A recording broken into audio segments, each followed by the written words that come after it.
comes to remediations and sanitizations of the building water system, this can be a highly stressful time, and it's one of those topics that a lot of people don't have prior experience with. So when the Department of Health recommends a hyperchlorination of the water system or some sort of short-term disinfection, it can be really confusing, not knowing where to start.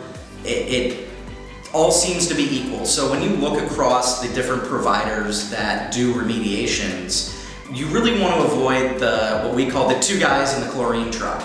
There really is a difference in the way that organizations approach remediations, and it is a specialty. So some considerations to make as you're looking at a provider for your remediation is really their expertise. What is their background? How much experience do they have when it comes to Legionella?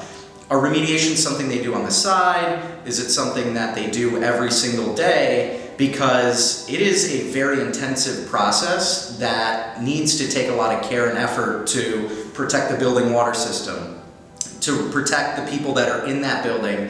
Because if you're putting high doses of very strong chemicals in the pipes, you need to make sure that the people that are in that building aren't coming in contact with that source. And so it's not just the technical side of the planning and execution, which we at IWC are very good at, but it's also the pre-planning process that goes into it and getting the building ready for the execution of this plan. So it's really important to understand the organization that you're working with, because hyperchlorinations vary, and really understanding the chemical process used is another consideration as well, because just chlorine in general is not as effective as some of the other approaches that people take. We at IWC have put a ton of time and energy into creating the most effective remediation process and use a variety of chemicals in our hydro-treat process to really attack that biofilm.